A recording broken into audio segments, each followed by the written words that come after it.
Aujourd'hui, nous fêtons le dogme de l'Assomption de la Très Sainte Vierge Marie, c'est-à-dire que nous fêtons Marie qui est montée au ciel, corps et âme à l'instant même de sa mort. Les orthodoxes parlent même de dormition pour éviter le mot mort pour la Vierge Marie, parce que Marie a tout simplement vécu un passage de la vie sur la terre à la vie au ciel. Voilà donc Marie qui a reçu cette grâce spéciale, qui a quelque chose de très important à nous dire à chacun, à chacune d'entre nous aujourd'hui. Et si l'Église l'a proclamé cette fête de Marie qui monte au ciel comme un dogme, eh bien c'est-à-dire que c'est une vérité indubitable, qu'on ne peut pas mettre en doute, une vérité certaine, et que bien sûr c'est très important, non seulement pour elle, mais aussi pour nous. C'est pas simplement on se réjouit pour la Très Sainte Vierge Marie, qu'elle soit montée au ciel corps et âme, mais c'est vrai, c'est parce que cette vérité est une bonne nouvelle aussi pour nous. Commençons donc par voir pourquoi Marie est directement montée au ciel. Vous savez sans doute que Dieu n'a pas créé la mort. La mort, c'est la conséquence du péché. Voilà pourquoi les orthodoxes n'aiment pas parler de la mort de Marie. Pour eux, si Marie était morte, ça voudrait dire que Marie aurait soit contracté le péché originel, soit commis des péchés personnels. Or, Marie est immaculée. Marie est sans aucun péché. Comment la mort pourrait-elle toucher une créature qui est immaculée? Impossible. Marie n'a tout simplement aucune complicité avec le péché. En créant Marie, cette femme extraordinaire, ce chef-d'œuvre de la création, Dieu veut montrer pour chacun d'entre nous ô combien ce qu'il veut pour nous est beau. Dieu n'a pas voulu la mort, il n'a pas voulu le péché, Dieu a voulu Marie. Et tous sans exception, nous étions appelés à vivre des assomptions, c'est-à-dire à monter au ciel directement avec notre corps et pas simplement avec notre âme. Cette beauté de Marie qui monte au ciel montre donc le projet de Dieu, le projet originel de Dieu pour chacun et pour chacune d'entre nous. Mais nous montre aussi, dans un même élan, l'autre côté de la médaille, c'est-à-dire la laideur et la dangerosité du péché. Dieu n'a pas créé le péché, il a créé la liberté. Et vous le savez, Ève, qui a été conçue immaculée, comme la Vierge Marie, a utilisé sa liberté contre Dieu, et ça a donné le péché et la mort. Et nous sommes tous des fils d'Ève. C'est la raison pour laquelle nous contractons tous le péché originel. Marie, au contraire, a utilisé sa liberté pour faire la volonté de Dieu. Qu'il me soit fait selon ta parole, dit-elle à l'ange qui lui annonce qu'elle va devenir la mère de Dieu. Et ça a donné l'Assomption. Voilà, le fait de faire la volonté de Dieu, de ne pas se compromettre avec le péché, avec le mal, ça donne l'Assomption.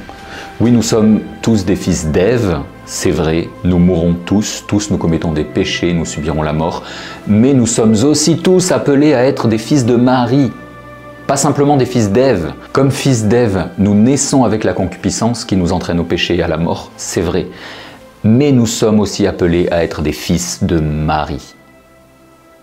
Rappelez-vous sur la croix, quel est le dernier cadeau que Jésus a fait aux disciples qu'il aimait?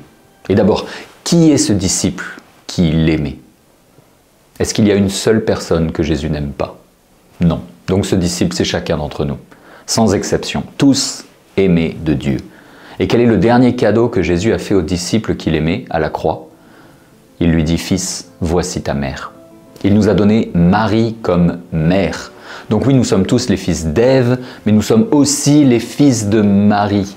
Donc oui, nous subissons les conséquences de notre première filiation, la filiation d'Ève, et cette conséquence c'est la mort, mais nous sommes aussi appelés à subir les conséquences de notre seconde filiation, la filiation de la Vierge Marie, et cette conséquence c'est la vie éternelle.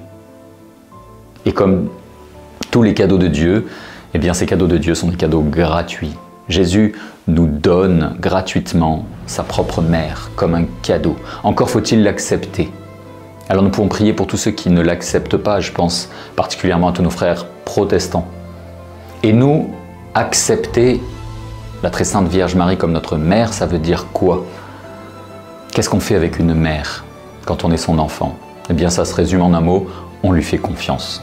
Voilà l'attitude que nous sommes invités à avoir avec Marie. Si avoir Dieu pour père peut nous faire un peu peur, eh bien avoir Marie pour mère devrait nous rassurer.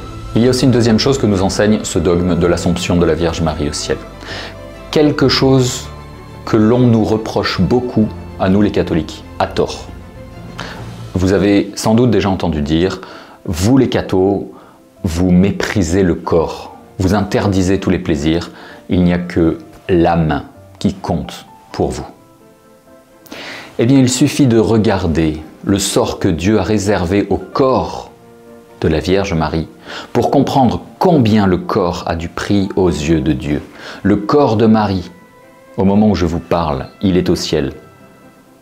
Marie, avec ses yeux de chair, contemple la gloire de Dieu en ce moment même, parce qu'elle a justement vécu cette assomption avec son corps au ciel, au soir de sa vie. Et nous-mêmes, nos corps aussi, sont appelés à être glorifiés. Nous le disons tous les dimanches dans le « Je crois en Dieu », dans le credo « Je crois en la résurrection de la chair ». Pour nous, il n'y aura pas d'assomption, parce que nous avons péché, que la conséquence du péché c'est la mort, mais pour nous il y aura la résurrection des corps.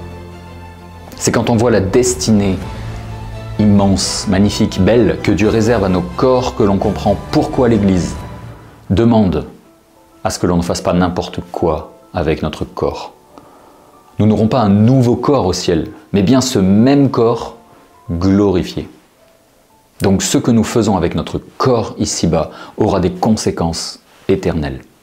Et glorifié, corps glorifié, ça veut dire sans toutes les contingences liées à la matière. C'est-à-dire sans la souffrance, sans la corruption, sans les limitations. Le corps sera en fait l'expression parfaite de notre âme. Autrement dit, si vous voulez, pour un langage plus simple, c'est comme si nos corps se déplaceront à la vitesse de notre pensée. C'est pourquoi Marie, qui est avec son corps au ciel, est capable d'apparaître avec son corps à Lourdes ou ailleurs. Ce n'est pas une apparence, c'est son vrai corps. Et pour nous faire comprendre l'importance si grande que Dieu donne à nos corps, eh bien Dieu permet que certains grands saints qui ont très peu péché durant leur vie n'obtiennent pas la grâce d'une assomption, parce qu'ils sont aussi les fils d'Ève, mais une autre grande grâce pour nos yeux incrédules, la grâce de l'incorruptibilité du corps, souvent durant plusieurs années après la mort du saint. Je pense à Nevers, le corps de sainte Bernadette Soubirous, je pense à Ars, le corps de saint Jean-Marie Vianney, je pense à saint Nazaire, à saint Gervais, à sainte Cécile, à sainte Claire que nous avons fêté il y a quelques jours, sainte Angèle de Foligno, sainte Germaine de Pibrac, sainte Rita, sainte Thérèse d'Avila, saint Jean de la Croix, saint Philippe Néri, saint Charbel, etc., etc. Eh bien, que l'exemple de tous ces saints qui ont très peu péché et dont Dieu a donné la grâce d'un corps incorruptible pendant quelques années pour nous montrer qu'il y a un lien entre le péché et la vie éternelle, et donc le fait de ne peu pécher et d'être glorifié au ciel, eh bien cette fête de l'Assomption, réjouissons-nous d'être les fils de Marie. Ayons une sainte horreur du péché, essayons d'imiter Marie, gardons un grand respect pour le corps, pour notre corps, qui est appelé à une si grande destinée. Amen.